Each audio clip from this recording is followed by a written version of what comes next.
Okay, fifth graders, last two pages of chapter 2 that I want you guys to do before we take the test. It's the chapter 2 assessment, pages 73 and 74. Again, this is review. I'm not going to help you out with a lot of these. Let's take a look here. Kayla's dollhouse has 15.15 square feet downstairs. That's a big dollhouse. And 6.45 feet upstairs. What's the estimated, that's a key word, estimated total area if you round the decimals to the nearest tenth? And that's an important clue right there. You have to round it to the nearest tenth. So where is the tenths place? Hopefully you guys know this by now. If I had a number, I'm just going to say 27.38. Where's the tenths place? All right. The 3 here is the tenths place. You should know this. The 8 is the hundredths place.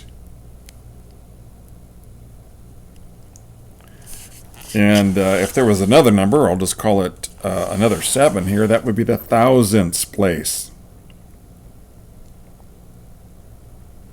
It's that THS ending on this side of the decimal. From here on over, they're going to have that THS ending. What's this 7? This is in the ones place. And the 2 is what? In the tens place. In the tens place. All right. So if they said it was in the nearest tenth, TENTHS, I get it right. That's where the 3 is. All right. Let's see here. What else we got? Let's see here. Number 2, estimate the sum.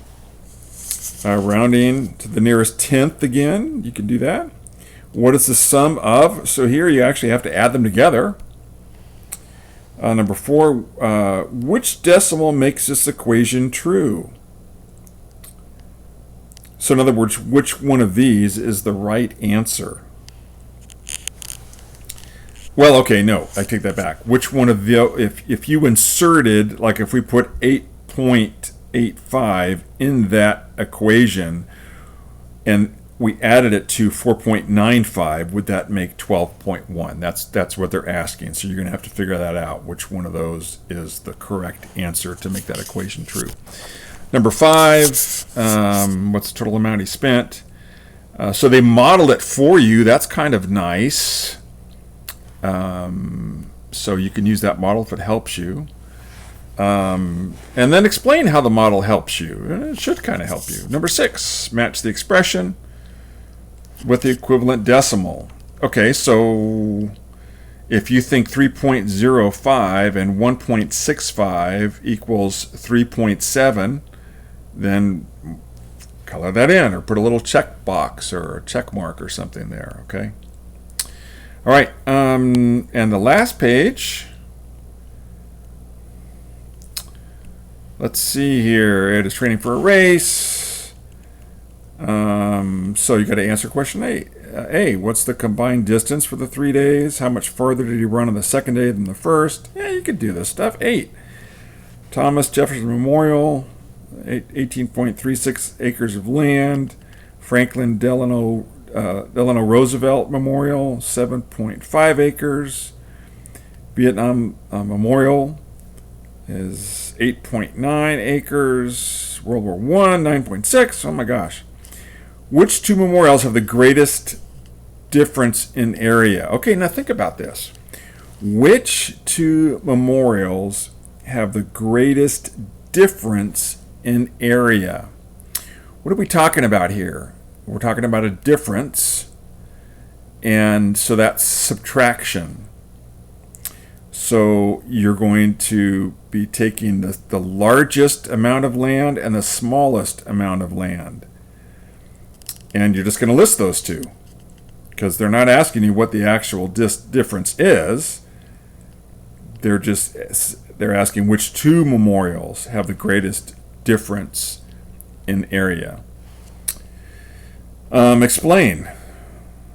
What is the difference between the areas? Okay, so in this box here, then they are looking for what the answer is. You'll subtract one from the other. Number 9 here, Amber bought a hardcover book for this much and a paperback for that much. How much did she spend on all? So add those together. If she paid with two $20 bills, that's going to be what? $40. How much change did she get? In other words, you're going to add those two up, subtract it from the 40, and you'll have your answer. All right. Cassandra, number 10 here, has a rectangular patio in her backyard. Her patio is 12.74 wide. So they're asking questions about the patio here. Round the length and width to the nearest whole number. Okay, so I'm going to put a number here. I'm going to put 18.72. What is the nearest whole number? Well, we're talking about the ones place. Because 0.7 is not a whole number. 0.02 is not a whole number. These are parts. These are parts of a number. All right? 8 is the nearest whole number. So you're going to be rounding to the ones place. All right? Think about the wording. Okay? So, round to the estimate. Let's see here. To the nearest whole number. Mention that. Then estimate the perimeter. Write an equation to probably work. So a perimeter is what? It's all four sides. 1, 2, 3, 4. So this is a nice, even looking rectangular. If this is 12.74, what's this one up here? 12.74. If this is 5.45, what is this? 5.45. Okay. So 5.45. I mean, some of you might estimate by calling that a 5. Some of you might estimate by calling it a 5.5. So it's up to you. All right, it's up to you. Let's see here. Round the length and width to the nearest tenth. You know where the tenth place is. Yeah, let's see. Find the exact perimeter. Okay, so in this one, you're going to have to add up all four sides.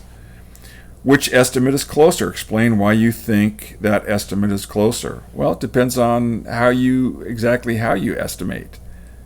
So, all right, you guys can do that. That's it.